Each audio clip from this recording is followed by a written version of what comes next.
So hey guys, welcome back to another video of perfect world and I hope कि तुम लोग बहुत ही ज्यादा अच्छे और मजे में होगे। वीडियो में आगे बढ़ने से पहले कहना चाहूंगी कि अगर तुमने इससे पहले का एपिसोड अभी तक चेकआउट नहीं किया है तो पहले जाओ और जाकर उसे देख लो, और अगर देख लिया है तो बिना किसी देर के आज की इस वीडियो को शुरू करते हैं। सो होमीज, जैसा कि हमने लास्ट एपिसोड में देखा था जहाँ पर शी हाओ का सामना एक गार्डियन से हो जाता है जो बिना वजह के चार्जेस लगाकर उसे बस किसी तरीके से जान से मारना चाहता था। यहाँ पर शी हाओ भी काउंटर अटैक करते हुए थंडर एम्परर के उसी आर्मर को एक्टिवेट कर लेता है। इसी दौरान जैसे ही इनके बीच बैटल चलती है हम देखते हैं कि तभी वहाँ पर एल्डर शाओजू भी आ जाते हैं, जिसके बाद हम देखते हैं कि वो शी हाओ की जान बचा लेता है और फिर वो तीनों ही यहाँ पर एल्डर जुयोशी के पास आ जाते हैं। इसी दौरान हम देखते हैं कि वो जो गार्डियन होता है वो एल्डर के सामने ही शी हाओ से बहस करना शुरू कर देता है, जो देखकर वो एल्डर उसे फ्रॉग में चेंज कर देता है। जिसके बाद वो उसे ऑर्डर देता है और कहता है कि जाओ और जाकर मेडिटेट करो और अपने अंदर के इस डेमन को सप्रेस करो। जिसके बाद वो शी हाओ से कहता है कि मुझे तुम्हारे इस थंडर एम्परर वाले आर्मर में अभी भी बहुत सी खामियां नजर आती हैं, पर चिंता मत करो, मैं तुम्हारे लिए तुम्हारे इस थंडर एम्परर के आर्मर को रिफाइन करके तुम पर से एक बहुत बड़े बर्डन को हटा दूंगा।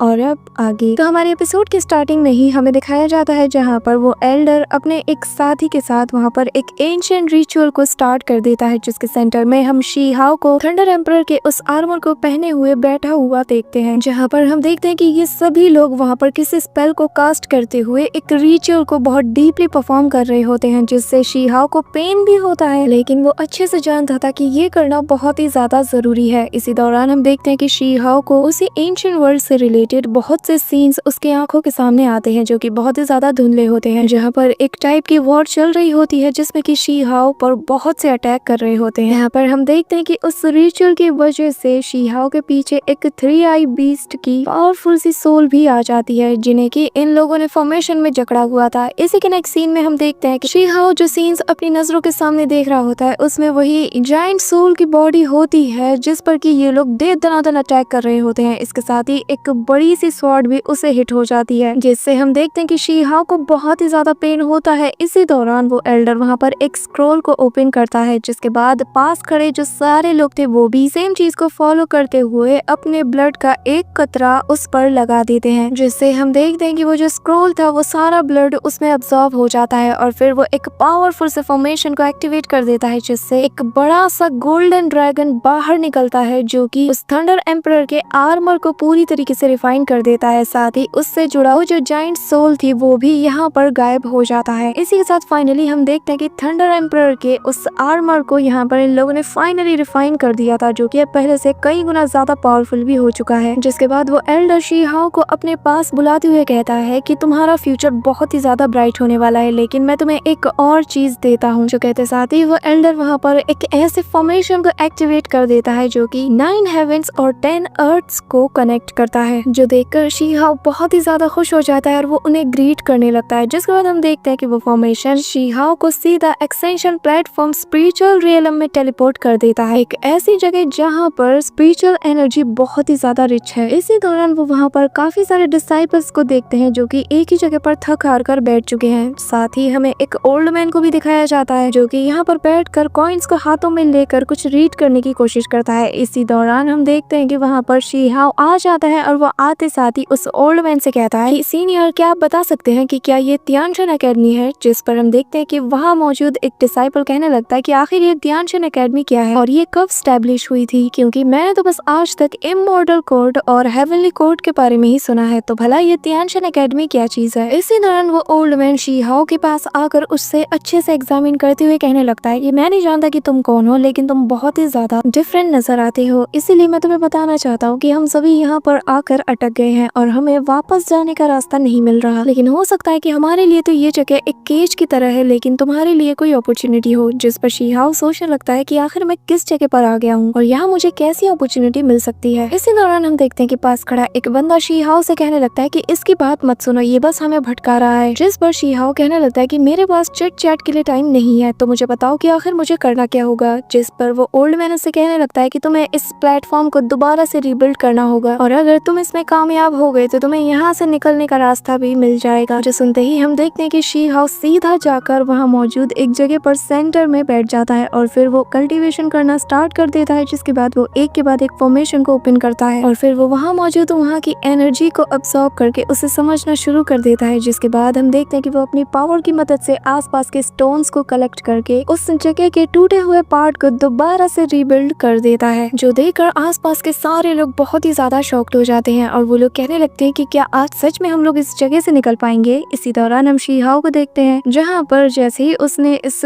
टूटे हुए हिस्से को दोबारा से रीबिल्ड कर दिया था तो वहाँ का एटमॉस्फेयर भी चेंज होने लगता है और फिर शी-हाओ वहाँ की सारी स्पिरिचुअल एनर्जीज को भी अब्सॉर्ब करता है। इसी दौरान हम देखते हैं कि जैसे ही शी-हाओ अपनी आंखें खोलता है कि तभी उसके ऊपर हवा में स्पिरिचुअल क्रैक्स बनने शुरू हो जाते हैं। इसी दौरान हम देखते हैं कि नीचे की जमीन अचानक से टूटना शुरू कर देती है और फिर शी-हाओ जिसके अंदर गिरता चला जाता है और हमें दिखाया जाता है कि असल में ये जगह हेवनली दाओ एग्जीक्यूशन स्टेज होती है, जिसके अंदर देखते हैं कि हम बहुत से बड़े बड़े हाथ शी-हाओ को पकड़ने के लिए आगे बढ़ते हैं, लेकिन शी-हाओ उसी लोटस पोज में उस खाई की गहराई में गिरता हुआ चला जाता है, जहाँ पर नीचे बहुत सा लावा होता है। इसी दौरान हम देखते हैं कि शी-हाओ पर बहुत सा फायर अटैक भी होता है, जिनसे डॉज करते हुए शी-हाओ तेजी से उस लावा की तरफ बढ़ना शुरू कर देता है। जिसके बाद नेक्स्ट सीन में ही शी-हाओ उस लावे के अंदर जा गिरता है, जहाँ पर जैसे ही वो इस लावे के अंदर गिरता है बाहर की तरफ पूरी तरीके से सन्नाटा छा जाता है। उस ओल्ड मैन को भी शी-हाओ की बहुत ही ज्यादा फिक्र होती है, लेकिन तभी हम देखते हैं कि शी-हाओ उस लावे को फाड़ते हुए एक शील्ड से बाहर आता है, जो कि और कोई नहीं बल्कि फ्लावर ऑफ द ग्रेट दाओ की ही टेक्निक होती है, जिसने कि शी-हाओ को यहाँ पर बचा लिया था। जिसके बाद वो फ्लावर यहाँ पर शी-हाओ को हवा में बाहर की तरफ ले आती है। जिसके बाद जैसे ही वो फ्लावर ब्लूम करता है उसके अंदर से हमें शी-हाओ को दिखाया जाता है। यहाँ मौजूद सभी लोग शी-हाओ को इस लेवल तक देखकर बहुत ही ज्यादा हैरान हो जाते हैं और वो कहने लगते हैं कि आखिर वो इसे कैसे अचीव कर सकता है, क्योंकि वो तो अभी तक हेवनली मिरर तक भी नहीं पहुंचा है। आखिर ये कैसे पॉसिबल हो सकता है। यहाँ पर हम देखते हैं कि शी-हाओ को ऐसा देखकर वो ओल्ड मैन बहुत ही ज्यादा सरप्राइज हो जाता है। वो कहने लगता है कि ये और कोई नहीं बल्कि बुद्धा की वो फ्लावर स्वॉर्ड है। यहाँ पर शी-हाओ उस ओल्ड मैन से कहने लगता है कि ओल्ड मैन मुझे माफ कीजिएगा कि मैंने आपको ब्लेम किया, आपने सही कहा था, ये सच में एक अपॉर्चुनिटी से कम नहीं। इसी दौरान हम देखते हैं कि शी-हाओ के पीछे एक पोर्टल भी ओपन हो जाता है, जिसके बाद शी-हाओ सभी से कहने लगता है कि घर जाने का वक्त आ गया है, जिससे भी मेरे साथ यहाँ से निकलना है वो मुझे फॉलो करे। जो सुनते साथ ही हम देखते हैं कि वहाँ मौजूद सभी लोग उस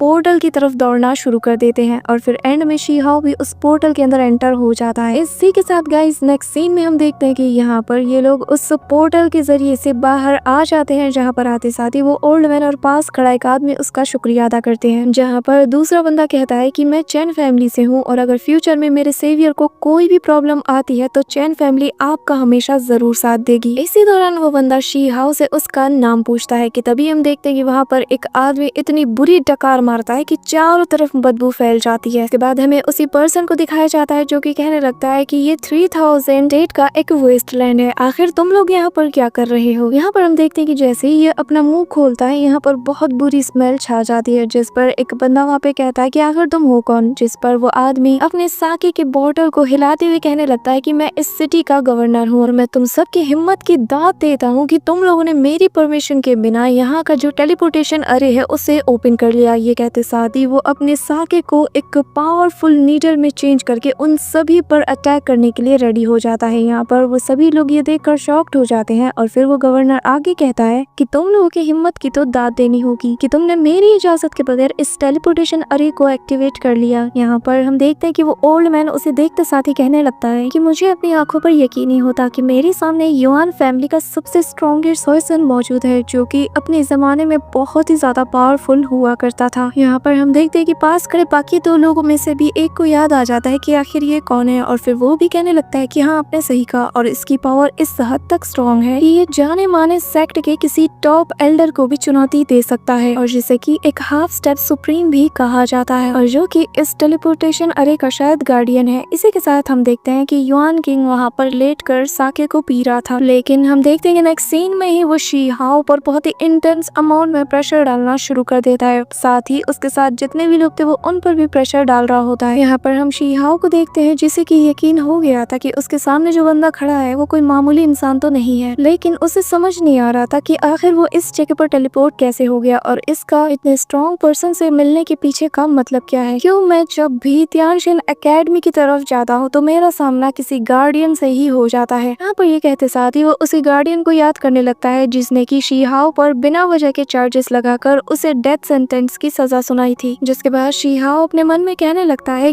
कि कोई नहीं चाहता कि मैं तियानशिन एकेडमी में पहुंचूं। कोई है जो बार बार मेरे रास्ते में आकर मुझे यहाँ से दूर रखना चाहता है। लेकिन हम देखते हैं कि शी हाओ फिलहाल के लिए कोई भी बड़ा सीन क्रिएट नहीं करना चाहता था, इसीलिए वो उस गार्डियन से पूछने लगता है कि मैं जानना चाहता हूँ कि आखिर इस टेलीपोर्टेशन अरे को शुरू करने के लिए आप क्या चार्ज करोगे, क्योंकि अगर ये यहाँ पर है तो जरूर इसका कोई ना कोई इस्तेमाल तो करता ही होगा। तो मैं जानना चाहता हूँ कि अगर हमने इसका यूज किया है तो हमें इसके बदले में आपको क्या देना होगा। जिस पर हम देखते हैं कि ह्यूआन किंग उससे कहने लगता है कि इस टेलीपोर्टेशन अरे को स्टार्ट करने के लिए तुम्हें बहुत सी रेयर ट्रेजर्स को देना होगा। तुम्हें तो अब रेयर स्टोन्स को देखकर ही इसकी भरपाई करनी होगी। लेकिन हम देखते हैं कि उस ओल्ड मैन को यहाँ पर ह्यूआन किंग की बात सुनकर बहुत ही ज्यादा गुस्सा आ जाता है और वो शी हाओ के आगे आते हुए कहता है कि बच्चे तुम दूर रहो, क्योंकि ये तो सरासर नाइंसाफी है। यहाँ पर हम गलती से टेलीपोर्ट हो गए हैं, लेकिन हम फिर भी इसकी भरपाई करने को तैयार है, पर इसने जो मांगा है वो बहुत ज्यादा है। जिस पर हम देखते हैं कि पास खड़ा वो दूसरा आदमी कहता है कि हाँ इसने बिल्कुल सही कहा, और ये मत सोचना कि हम अकेले हैं, मेरे पास भी बहुत से लोग हैं जो कि जाने माने सेक्ट से ही बिलोंग करते हैं, साथ ही वो लोग बहुत ही ज्यादा पावरफुल हैं, तो तुम्हें भी हमसे थोड़ा डर कर रहना चाहिए। यहाँ पर ये सुनना ही था कि हम देखते हैं कि ह्यूआन किंग उन लोगों से कहने लगता है कि आखिर तुम लोग होते कौन हो मुझसे एक्सप्लेनेशन मांगने वाले। मैं यहाँ का गार्डियन हूँ, मैं जो मर्जी कर सकता हूँ और जो मर्जी डिमांड कर सकता हूँ। आखिर तुम लोग होते कौन हो मेरी एक्शन के लिए एक्सप्लेनेशन मांगने वाले। लेकिन पर मैं ये जानना चाहता हूँ कि अगर मैं कुछ गलत कर भी रहा हूँ तो मुझे कौन रोकेगा। यहाँ पर हम देखते हैं कि ह्यूआन किंग ये कहते साथ ही अपने उन्हीं साके को शार्प करते हुए उन लोगों से कहने लगता है कि मरने के लिए तैयार हो जाओ। यहाँ पर हम देखते हैं कि शी हाओ उसके कल्टीवेशन को स्कैन करने के बाद कहने लगता है कि मैं इजीली इसे हरा सकता हूँ, क्योंकि मैं इससे बहुत ही ज्यादा पावरफुल हूँ, तो क्या मुझे एडवांटेज लेना चाहिए। जिसके बाद हम देखते हैं कि शी हाओ आगे आते हुए कहने लगता है कि अगर ऐसी ही बात है तो फिर तुम्हारा सामना मुझसे होगा। जिस पर हम देखते हैं कि ह्यूआन किंग हंसना शुरू कर देता है और कहता है कि तुम मेरा सामना करोगे, अगर तुम्हें मरने का इतना ही शौक है तो तुम साफ साफ भी कह सकते हो। जिसके बाद हम देखते हैं कि वो वहाँ पर सभी लोगों को दूसरी जगह पर टेलीपोर्ट करते हुए कहता है कि चलो फिर हमारी लड़ाई किसी और जगह पर होनी चाहिए। इसी के साथ हम देखते हैं कि वो ओल्ड मैन और बाकी के लोग वहाँ से बहुत दूर जाने लगते हैं। इसी दौरान हम उस ओल्ड मैन को देखते हैं जो कि जाते हुए कहने लगता है कि ये तो सरासर गलत बात है, लेकिन पिछले 10 सालों से ह्यूआन किंग ऐसा ही करता हुआ आ रहा है। वो किसी भी फॉरेनर्स को ना तो इस टेलीपोर्टेशन अरे के थ्रू आने देता है, ना ही यहाँ से किसी को जाने दे रहा है। मुझे डर है कि वो इस बार शी हाओ के साथ कुछ गलत ना करे, लेकिन हम फिर भी हार नहीं मान सकते। हमें चारों तरफ फैल कर अपने लिए मदद जुटानी होगी। जिसके बाद वो ताई चोबू माइन के बारे में बात करता है और कहने लगता है कि ये जगह इतनी ज्यादा मिस्टीरियस है जो कि हजारों सालों से एग्जिस्ट करती आ रही है, लेकिन बहुत कम ही लोग हैं जिन्हें कि इनके लोगों और इनकी जगह के बारे में पता है। साथ ही वो ये भी बताने लगता है कि ये लोग इस हद तक पावरफुल हैं कि इन्होंने एंशिएंट टाइम से ही कत्लेआम मचाना शुरू कर दिया था, कोई भी इन्हें रोक नहीं पा रहा था, और जिसने भी इन्हें रोकने की कोशिश की वो अपने जान से हाथ धो गया। लेकिन हम फिलहाल के लिए कुछ नहीं कर सकते सिवाय हेल्प मांगने के। इसी के साथ सीन शिफ्ट होता है और हमें हेवनली गॉड एकेडमी का सीन दिखाया जाता है, जहाँ पर वो रैबिट गर्ल, वो वैड गाय और वो ड्रैगन लेडी सभी लोग वहाँ पर मौजूद थे, जहाँ पर ये तीनों भी शी हाओ के आने का ही वेट कर रहे होते हैं। इसी दौरान हम देखते हैं कि वो रैबिट गर्ल कहने लगती है कि शी हाओ आखिर तुम कहाँ पर हो, तुम्हें वापस आने में इतना टाइम क्यों लग रहा है। इसी दौरान हम देखते हैं कि वहाँ की बेल बजना शुरू हो जाती है, जिसे सुनने के बाद वो फैट गाय यहाँ पर रैबिट गर्ल और बाकी सबको चलने के लिए कहता है। इसी के साथ सीन शिफ्ट होता है और हमें एंशिएंट प्रीमोडाइल स्पेस का सीन दिखाया जाता है, जहाँ पर बहुत से लोग एक जगह पर जा रहे होते हैं। इसी दौरान हम शी हाओ को भी उन्हीं में से देखते हैं, जहाँ पर वो देखता है कि मेरी स्पिरिचुअल एनर्जी को कुछ देर के लिए इन लोगों ने ब्लॉक कर दिया है, जिस वजह से मैं चाहकर भी यहाँ से भाग नहीं सकता। इसी दौरान हमें एक ओल्ड मैन को दिखाया जाता है जो कि सभी लोगों से कहने लगता है कि तुम्हारा इस एंशिएंट माइन क्लैन में स्वागत है। इसी दौरान हमें बताया जाता है कि इस पर्सन का नाम वांग हुई है, जो कि एंशिएंट माइन का हेड है। जिसके बाद वो आगे कहने लगता है कि तुम लोगों ने कोई ना कोई जुर्म जरूर किया है, लेकिन आज मेरा दिल बहुत ही बड़ा है, इसलिए मैं तुम सभी को एक और मौका देकर तुम सभी की गलतियों को माफ करना चाहता हूँ। जिसके बाद वो कहने लगता है कि मैं चाहता हूँ कि तुम सभी लोग इस माइन के डीप में जाओ और जाकर इस पूरी जगह को एक्सप्लोर कर लो, लेकिन याद रखना कि तुम में से जो भी इस काम में कामयाब हो जाएगा वो हम में से ही एक कहलाएगा। यहाँ पर शी हाओ भी ये बात सुनकर शॉक्ड हो जाता है कि तभी हम देखते हैं दो लोग आपस में बात करते हैं, जिनमें से एक कहने लगता है ये तो असल में माफी के नाम पर हमारी जिंदगी का यूज करना चाहता है, क्योंकि मैंने सुना था कि जो लीडर था वो डीप में जाने की कोशिश कर रहा था, लेकिन वो वहाँ से आज तक वापस नहीं लौट पाया। ये लोग तो बस अपने एंशिएंट माइंड ग्लैंड के लिए हमें यूज करना चाहते हैं। यहाँ पर ये सभी लोग डर रहे होते हैं कि तभी शी हाओ आगे आते हुए कहने लगता है कि मैं इस काम में इंटरेस्टेड हूँ और मैं जाना चाहता हूँ, जिस पर हम देखते हैं कि वो एल्डर स्माइल करते हुए कहने लगता है